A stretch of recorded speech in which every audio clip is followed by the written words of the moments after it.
Assalamualaikum warahmatullahi wabarakatuh. Pada kesempatan kali ini saya akan memaparkan teori tentang traversing. Traversing merupakan teknik survei yang menggunakan alat total session yang dimana untuk menentukan posisi planar easting atau timur dan northing atau utara dari titik kontrol menggunakan sudut dan jarak yang telah diketahui. Untuk traversing ini biasanya digunakan pada pekerjaan teknik sipil dan tambang. Survei kontrol ini dilakukan untuk menetapkan posisi titik-titik referensi yang digunakan dalam pemetaan dan penentuan lokasi. Yang kedua juga bisa untuk dipakai di konstruksi karena kontrol ini terdiri dari posisi vertikal serta horizontal. Dimana untuk traversing ini dibagi menjadi 3. Yang pertama itu ada traversing tertutup atau dimulai dari titik yang diketahui dan berakhir di titik yang lain, seperti gambar yang 5.2 ini. Yang kedua ada jenis traversing tertutup, dimulai dan berakhir pada titik yang sama. Bisa dilihat pada gambar 5.3 ini. Yang ketiga ada jenis traversing radiasi atau side shot, di mana lintasan ini semua titik diukur secara unik dan tidak ada redundansi. Selanjutnya di sini ada prosedur traversing.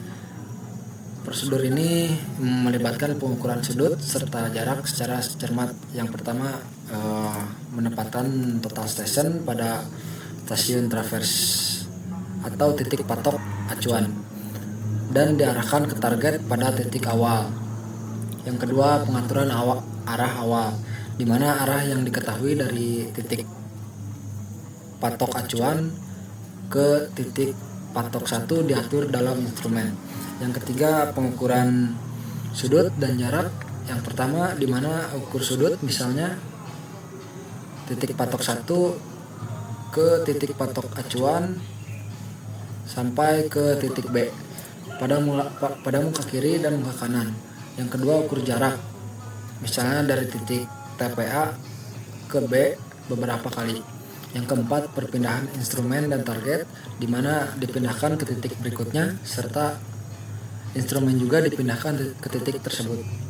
Selanjutnya pengukuran berkelanjutan, di mana pengukuran sudut dan jarak untuk setiap segmen traverse.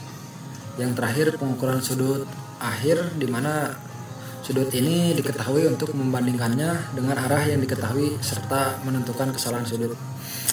Nah, untuk titik-titik tempat total station ditempatkan ini dikenal sebagai stasiun traverse. Ini juga berupa titik sementara atau bisa juga permanen, seperti patok kayu atau patok beton, potongan silang yang ditorehkan pada beton.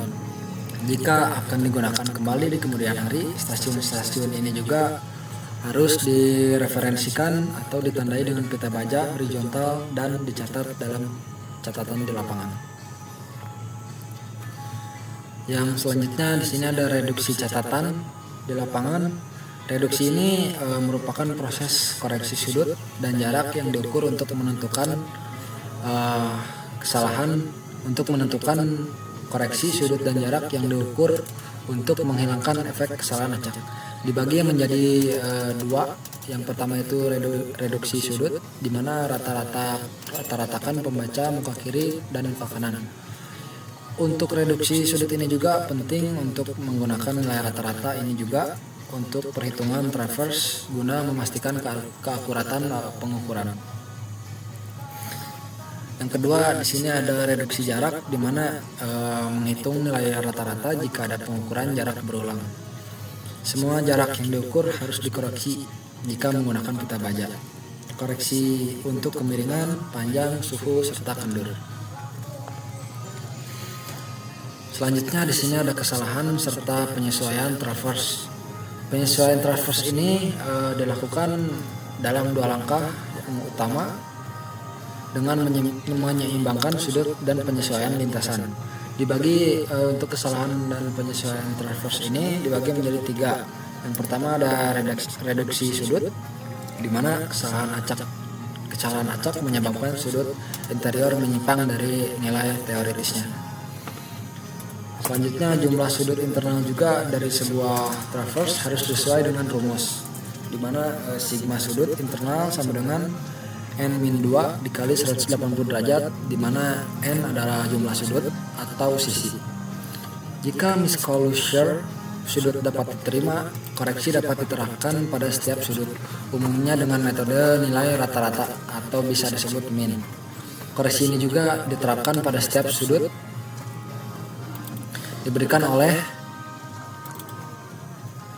Selanjutnya di sini C sama dengan elipsion dibagi n, di mana elipsion ini merupakan total kesalahan sudut dan n adalah jumlah sudut dengan tanda berlawanan dari kesalahan penutupan.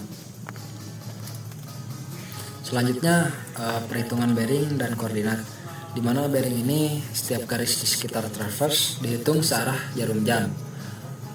Dengan menggunakan 2 metode yang dapat digunakan adalah menghitung bearing belakang dan mengurangkan sudut interior atau menggunakan defleksi sudut interior. Perhitungan utara serta selatan dari setiap stasiun dilakukan menggunakan bearing yang disesuaikan dan jarak horizontal rata-rata.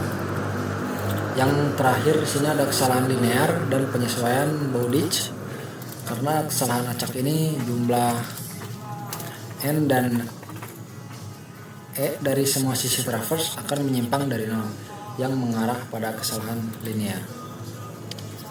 Selanjutnya rasio misclosure linear fraksional memberikan ukuran ketelitian traverse. Metode bowditch ini direkomendasikan karena untuk mendistribusikan kesalahan traverse. Dalam metode ini, koreksi pada setiap garis sebanding dengan sisi. Koreksi ini juga memiliki tanda yang berlawanan dengan kesalahan penutup. Selanjutnya di sini ada kesalahan umum dan tips survei, di mana ada kesalahan sistematis, di mana pemusatan kurang akurat, alat tidak terkalibrasi yang menyebabkan pengukuran tidak akurat dan tidak maksimal, serta pencatatan manual sering juga keliru. Nah, untuk tipsnya ini lakukan pemeriksaan secara berkala dengan gunakan pengamatan rata-rata dan pastikan persiapan alat maksimal sebelum melakukan survei. Yang terakhir di sini kesimpulannya, traversing merupakan fondasi utama dalam penentuan posisi horizontal di bidang geodesi, serta traverse juga mendukung akurasi pemetaan dan konstruksi dan pengetahuan tentang prosedur pengukuran, pengolahan data, koreksi kesalahan, serta perhitungan luas sangat penting untuk semua calon surveyor profesional di Indonesia maupun di seluruh dunia. Baik, segitu saja yang bisa saya sampaikan. Mohon maaf bila banyak salah kata. Assalamualaikum warahmatullahi wabarakatuh.